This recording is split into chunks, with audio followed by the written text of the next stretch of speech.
Eliana, bonjour. Bonjour Daniel. Aujourd'hui, nous sommes une date importante puisque c'est l'anniversaire du décès d'un homme très important. Oui, c'est important, un homme très important. Il s'agit de Tuvia Bielski. Alors, Tuvia Bielski, l'armée Bielski. Voilà, l'armée Bielski. Je vous ramène une fois encore à l'époque de la Seconde Guerre mondiale, durant laquelle, des partisans juifs, les partisans Bielski, se sont cachés dans les environs de Novogrodek, près du ghetto de Lida. Aujourd'hui, c'est la Biélorussie, et c'est là que pendant une large période de la guerre, ils vont se cacher, ils vont se battre, et créer une véritable communauté. Une communauté. Le plus important, c'est ce que Tuvia Bielski, dont aujourd'hui c'est son Yahrzeit, toujours disait, le plus important c'était de sauver des juifs.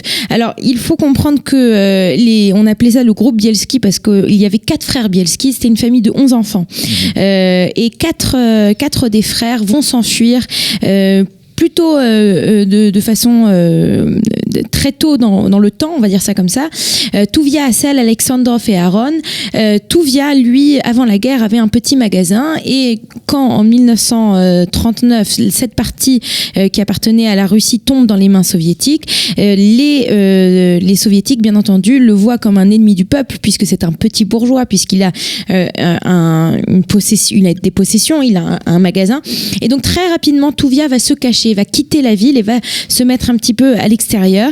Et c'est en étant à l'extérieur qu'il va au fur et à mesure faire venir ses frères. Il va comprendre rapidement que nous sommes à une époque critique, et quand les massacres de ses frères et sœurs et de ses parents commencent, des massacres, c'est une région où malheureusement les Einsatzgruppen ont fait leur effet, à ce moment-là, il comprend qu'il faut se cacher, et il va se cacher.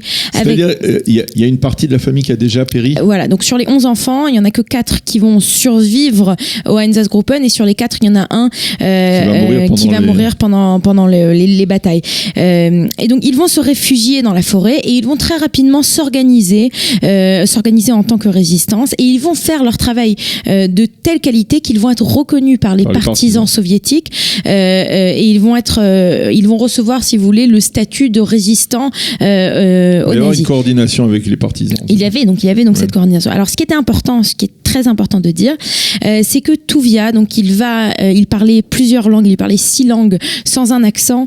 Il pouvait s'infiltrer et rentrer du côté soviétique comme du côté allemand. Il ne se faisait pas remarquer, et il va utiliser ses capacités pour aller chercher des juifs, et il va sauver les partisans de Bielski vont sauver au final 1236 personnes, ce qui est énorme. Ils vont faire sortir des gens du ghetto. Ils acceptent tout le monde. Pour eux, c'est plus important. Alors il le dit comme ça: mieux vaut sauver une vieille juive que de tuer 10 soldats allemands. C'est-à-dire que notre résistance, alors on peut penser que la résistance, ce sont des faits d'armes, ce sont aller chercher, faire des dynamités, des réserves, tuer des soldats allemands. Il dit non, pour moi ce qui est plus important, c'est de sauver des juifs. Et d'ailleurs un jour, on va faire sortir des juifs du ghetto de Lida, et Tuvia Bielski dira cette phrase: Amis, c'est un des plus beaux jours de ma vie.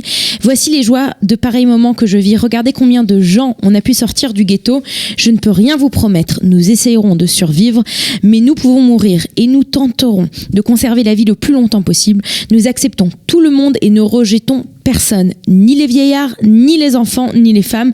Nous sommes à l'affût de tous les dangers, mais si notre sort est de mourir, nous voulons au moins mourir comme des hommes. Et c'est comme ça en fait que rapidement son campement dans le village va être appelé la Jérusalem des bois, c'est quand même impressionnant. Dans son détachement, on a de tout, on a des forgerons, des boulangers, une tannerie, des bains, un dispensaire, une école, des vachiers, des musiciens, des potiers, des cuisiniers, des tailleurs, enfin il y a de tout. On a un rabbin sur place, le Rav David Brook, qui lui va organiser des minyanim, on aura une synagogue. Les résistants, eux, vivent dans des caches. Les personnes qui ne sont pas résistants actifs, on va dire ça comme ça, vont aider les résistants, vont leur préparer leurs vêtements, vont leur préparer leurs armes. Et il faut dire que le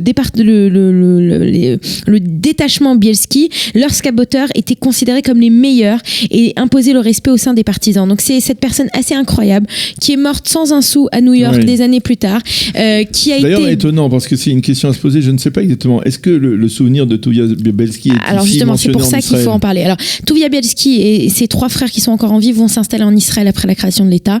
Ils vont ensuite, la vie étant très dure en Israël, ils vont partir vivre à New York. Ils vont vivre aux États-Unis à partir de 1956. C'était plus dur que pendant la guerre dans les bois. Malheureusement, oui, parce que pour beaucoup de personnes, jusqu'au procès d'Eichmann, eh bien, les rescapés, on leur faisait aucune aide. On les aidait en rien. Et donc, ils vont vivre aux États-Unis et quand Tuvia Bielski va mourir, eh bien, ce sont les descendants ainsi que les personnes qui l'ont sauvé.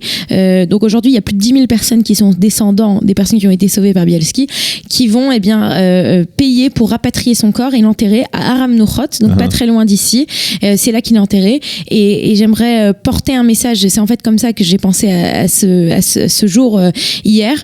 Le Rav Rafi Ostrov, qui est un des guides très connus en Pologne, invite les gens ce matin à aller sur sa tombe et à dire des télim à la mémoire de ce général juif Tuvia Bielski. Merci beaucoup, c'était important de souligner le souvenir de ce héros donc de la seconde guerre de la Shoah, un homme qui a réussi à mobiliser, à sauver des milliers de personnes.